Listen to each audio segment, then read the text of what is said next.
I don't know where Bago is, but we're going to have to get this interview going. So, hi everyone, it's Rachel La Loca, and I'm here at Major League Baseball with someone very special today, Miss Renée Tirado, who is the Senior Vice President of Diversity here at MLB. Welcome, Renée. Thank you very much. I appreciate that. Hi, everybody. So, welcome to Latinos Out Loud, first of all. Our podcast is all about moving our people forward, and that's something that you do here at MLB. So, can you tell us a little bit about what you do? Sure. As mentioned, my name is Renée Tirado. I am the Vice President of Talent Acquisition and the Head of Diversity and Inclusion for Major League Baseball. So, talent acquisition is just a real fancy, newfangled way to say I do all of the recruiting and hiring for the Office of the Commissioner here in New York. And then with regard to diversity and inclusion, I am responsible for pushing the agenda of making sure our environment is a culture that is friendly to all types of people, but just as importantly, making sure we're positioning Major League Baseball as an employer and sport of choice for all audiences around the world. Wow, that is a very long title and a lot of responsibility. Very long. So at the start of your career, diversity was in a certain place, right? And now, fast forward a few years, can you tell us if there's been much progress or sort of what the state was back then and what it is today? Diversity is always evolving. So I think obviously in the last 10 years we've seen some movement, we've seen changes in our government and our leadership have definitely opened up the conversation in different ways. So it's an evolving topic, but there's still a lot of work to be done. The good thing is that we've gone past the world of affirmative action and quotas. We're not just hiring people just to fill a number or to check a box. We're being a lot more deliberate around this agenda, really focusing on how do we capture and engage in this particular instance, because of this podcast, Latinos to, is there anybody else really? But Latinos to, be a part of the conversation, be at the table where those decisions are making place, ascending into higher ranks. So there's a lot more investment in how are we developing our talent, how are we keeping our talent, and how are we positioning them to actually be successful for the long haul. So that's where this is going. That said, we still got a lot of work to do. The industry is very robust. You hear it all the time, diversity and inclusion, diversity and inclusion. You hear other industries really, stepping their toe into this space and trying to do better. But there's a lot of work to be done. And we'll get there. But, the goal at any diversity and inclusion profession will always tell you that the goal is to work ourselves out of a job. So that is just part of the business. It's not necessarily you need someone there to tell you what to do, but you're just doing it. Wow, well, with people like you leading this movement, I'm sure there's going to be a lot of progress made. But I'm curious, what made you enter into this field of work? It was just circumstantial. I actually am a reformed attorney, so I practiced for many years and did all iterations of the law in-house, big law firm, small law firm, worked on my own, and just woke up one day and said, this is not for me. I don't love it anymore, so I went in another direction, and I fell into sports actually first. Very organically. So I'm gonna say this story, if only as a lesson to everyone about the importance and the value of networking, and you never know who you're going to meet. So I was in another role, and I went to an event, and it was a networking event for the city of New York, and got into a very, very heated exchange about the New York Knicks with this. I think it was Tell us more. It was about with the head of housing, some random older guy that I was probably more dismissive of him than I should have been. But it was very heated, and it was like at the height of a lot of the changes that the Knicks were going through many years ago, predating probably maybe you weren't even born yet, some of you, but. And we just went back and forth for like a good 20, 25 minutes, and it was very cursory, and we kind of ended it a little hostile, like, yeah, you're wrong, and you suck, and I'm leaving, so fine. But we did exchange business cards in the course of that. 6 months later, he calls me out of the blue and says, I think I have a better job for you. Wow. And that's how I ended up at the NBA Retired Players Association, and that was my first foray. So again, you just never know who you're going to meet or the impression you're going to make on them. And he thought about me. So I got into sports. I was leading operations there for several years. And then I went to the United States Tennis Association, which is where I actually was exposed to the diversity and inclusion agenda, focusing on how do we really, use and leverage tennis to expand the sport and connect with new communities and audiences. And I really ended up liking it. Kind of a personal agenda, it affected me personally as a Latina, as a woman of color. It was important for me to see our communities have access to things that traditionally hadn't been in our line of sight before. So I was really excited about getting involved in that. USTA put me on that track, and it was great. I had a great experience there. And then I wanted to do global diversity work because I did get a passion for it, and that's how I ended up going to AIG, where I was responsible for the entire D&I agenda for the Americas. And that was an eye-opening experience for me professionally, to see what diversity and inclusion, that conversation in the United States looks very, very different in Canada, in South America, in Central America, and the Caribbean. So it just really helped me grow. Could you tell us about those differences? Because we're in this vacuum of Yeah. being in the United States. Sure. And we think, oh no, the USA is just a microcosm of the world. Not even close. Let us know. What Yeah. did you see? Okay, so first, you're right. We need to get out of our own ego, and we all get, the U.S. is not the center of the universe. We're a great country and we're awesome, but there's a lot going on around the world. In Latin America in particular, look, in the U.S., a lot of our conversation, oftentimes more than not, if not accurately, when we talk about diversity and inclusion, defaults to race and ethnicity because of the history of this country, right? And what happened with the civil rights movement and things like that. When you go to Latin America, probably the bigger issues in that part of the world, we'll talk about more socioeconomic class differentiations, as well as gender. That's a huge conversation.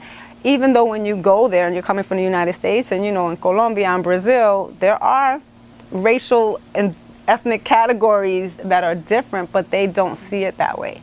So it's a different conversation. They're focusing more on class, economic status, to kind of define their track and which way they can go, and kind of hopefully get out of a predisposition that maybe society has imposed upon them. Gender is becoming a big, big thing, gender equity. Some countries are actually, in a lot of ways, Latin America has been a little bit more progressive than the United States in that regard. And probably the other two categories that come into play that have a lot of conversations in Latin America are disabilities, persons with disabilities, and LGBT.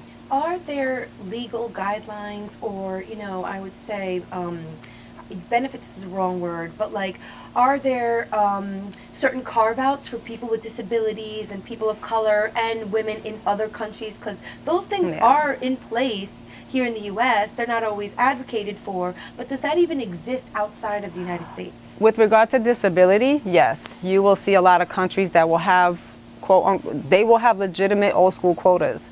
And, some of their standards are very, very harsh, because, it's almost one of those things in Brazil, for example, if you hire a person with a disability and for whatever reason that person leaves or you fire them, you have to replace them with another person with a disability. Wow. The challenge becomes, in a lot of instances, if you can't, you get fined.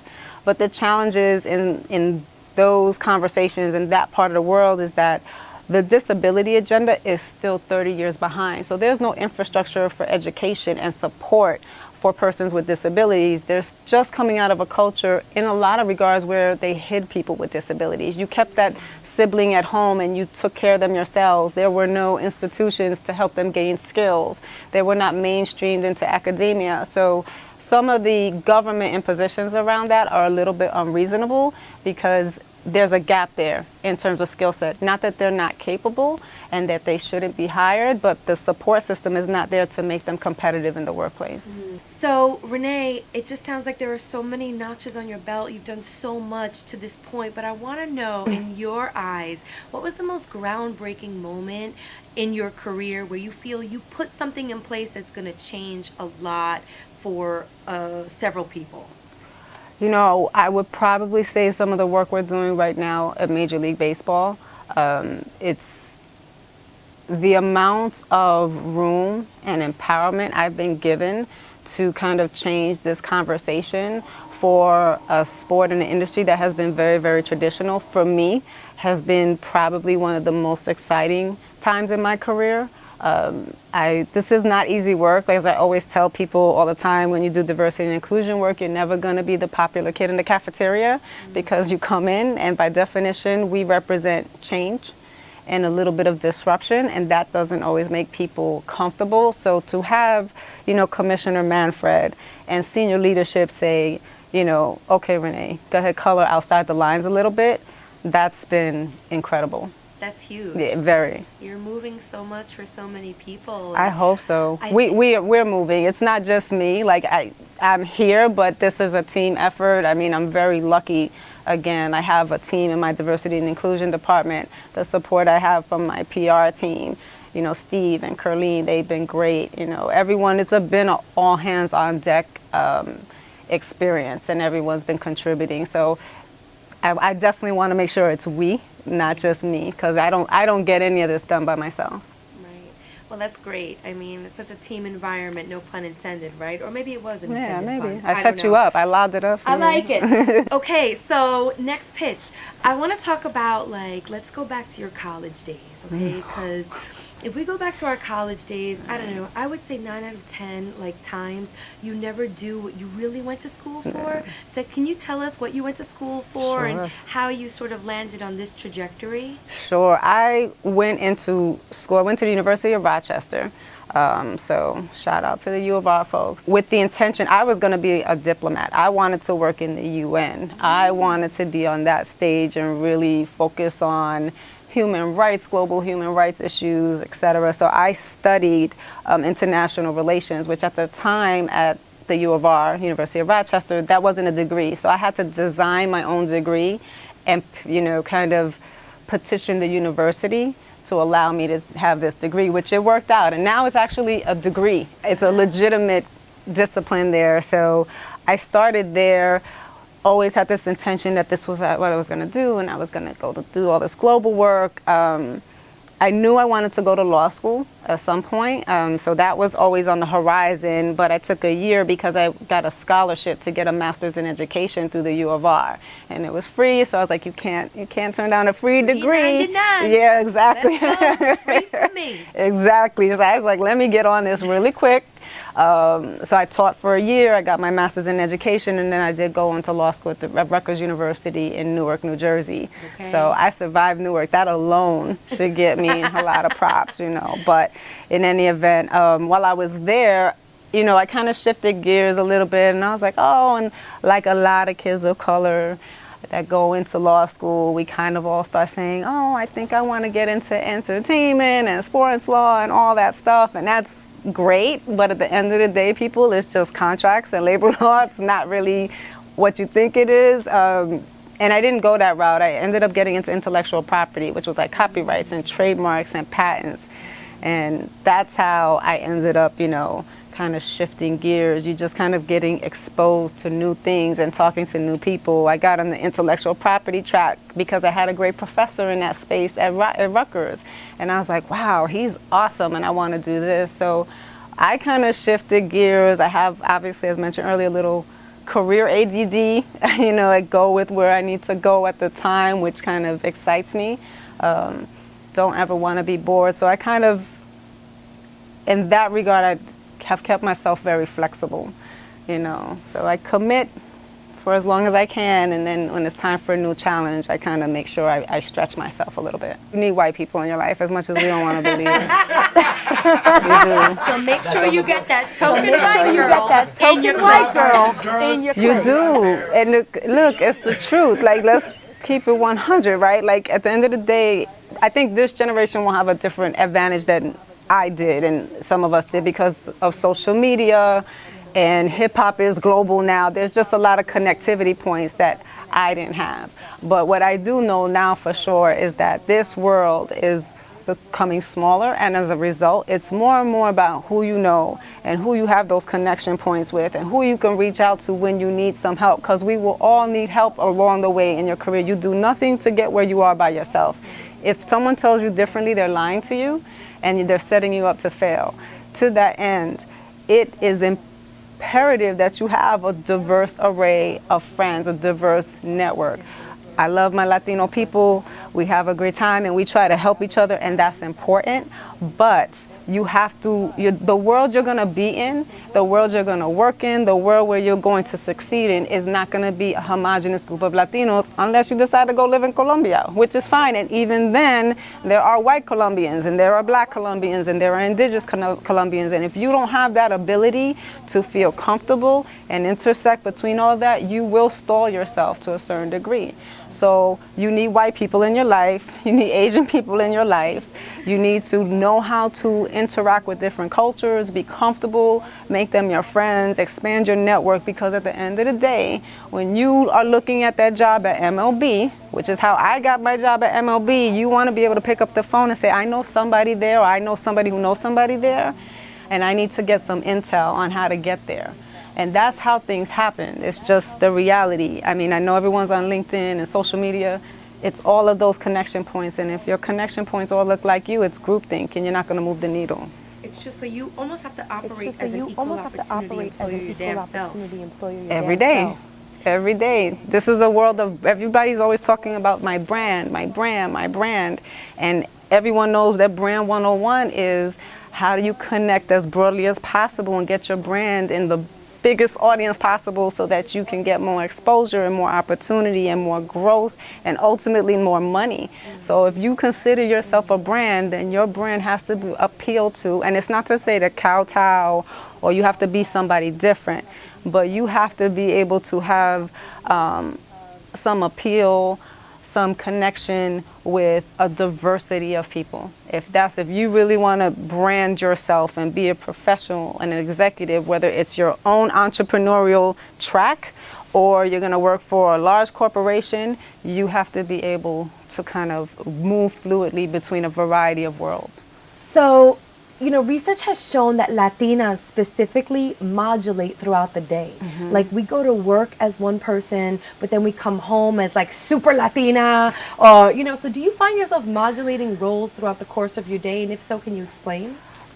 Yeah, I mean, absolutely. Look, there's this idea now that, you know, you should be able to bring your whole self to work.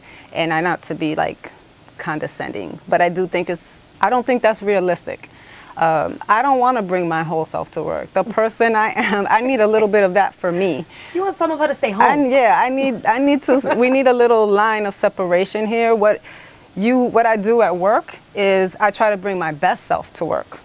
I try to bring, you know, the best parts of me that will help me execute on my job every day, to navigate the politics, to make sure that, you know, I represent my department, my brand well, all of those things. That's one thing. What I keep for home is totally different. You know, that's, you know, where you bring the helajo and all that other stuff, but that's not always for work. So there's got to be a little bit, for me, a separation.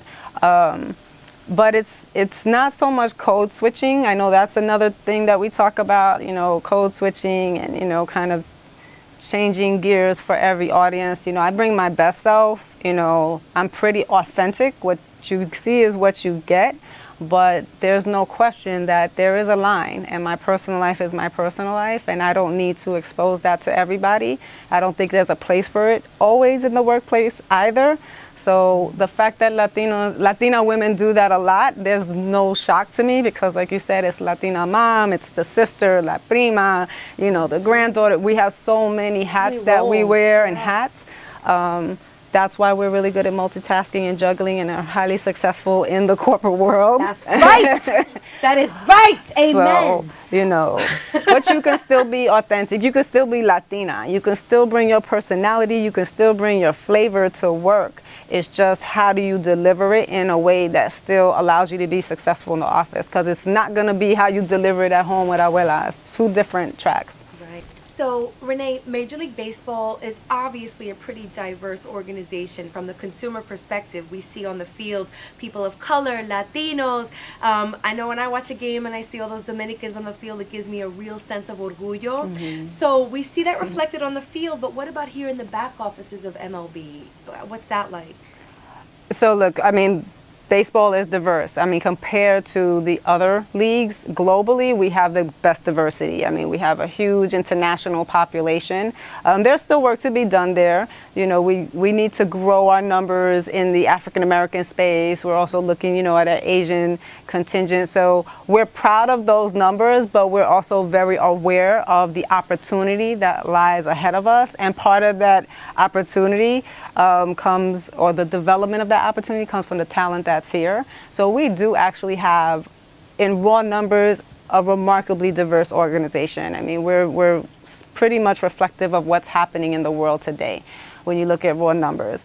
We, like any other major organization, have similar challenges with regard to development.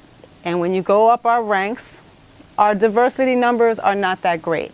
But again, that's partially why I'm here and why they brought me here to do this work around acquisition and diversity and inclusion, because we know we have to do better. We have to start developing the future leadership of Major League Baseball. We are aware that that leadership needs to reflect the populations that we want to touch, that we want to impact, that we want to be our fans for our lifetime. We're aware of the trends that are happening in demographics and the shifts. So part of my role is to help move that needle. Part of my role is to create different programs like the fellowship program, make sure that our general internship opportunities are inclusive. So raw numbers are great. We're going to do better. We're well on our way. We've had a lot of promotions the last few years, especially with regard to women. So we're heading in the right direction. But the good thing is that we're constantly challenging ourselves. So even if the bar is here and we hit that bar, we're going to up the bar so we can keep getting better. Well, I think it's so great as to why we're here, because we're here to talk about this diversity fellowship, which you're spearheading. So please tell our fans about it and tell them how they can get involved. So we launched a diversity fellowship program in collaboration with our clubs. There will be 23 spots. So we have two different tracks in the fellowship. So we have the club fellowship track and the Office of the Commissioner track. On the club side, there will be 20 roles available at one of our 20 clubs around the country. It's an 18 to 24 month rotation in baseball operations or the front office. So you will be hands-on, getting involved in all the decisions that really happen on the field. So this is all baseball ops. This is really focusing on, you know, the analytics, the players, the trades, the scouting, all of that part of baseball. So it's 18 to 24 months. You do have to have a little bit of flexibility. You have to be willing to relocate to any one of these 20 locations. But the salary is very competitive. It offers benefits, and it is really a track to create a pipeline of talent within those clubs to become the future leaders of that group. So you could become a future AGM or GM or president, director of scouting, the head of analytics. So it's a great opportunity. It's going to be very focused. The clubs that are participating are super enthusiastic. All of the clubs are giving us job descriptions so we can make sure the matches make sense. So we want to make sure we're setting up our candidates to succeed and in organizations and cultures that really want them there and to help develop them. Our other fellowship program is the Office of the Commissioner. That would be here in New York. That's a little bit more competitive. Those are 3 spots, and that's a longer commitment. We're looking at a 3-year commitment. So you'll be on a rotational program with 2 years in baseball operations and 1 year in our labor economics group.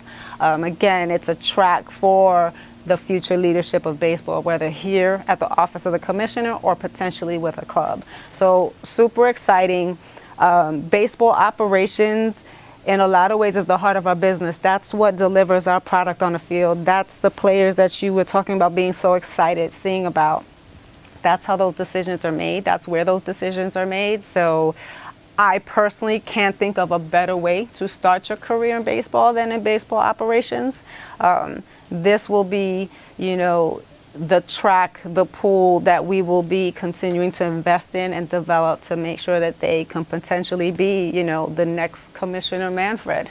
That's amazing. With a Latino last name. I mean, who wouldn't want to see that, you know? Right. That is cause for celebration. So how can people learn more about the fellowship? Is there a website for them to go to? Yes, we are on the website. It is www.mlb.com/fellowship. Fellowship with a lowercase f. That's very important. It will not show up if it's in capital letters. So do participate. It is open to 2018 graduates or anyone, post-graduation up to 24 months. Again, you have to have flexibility, but I promise you that if you are that kid and you're super talented and baseball is a passion for you, there is a place for you here. We're prepared to invest in you, and this is a professional game changer, and I think it'll change your life, and we want you here. So give us a shot. Give me a chance to help you be great.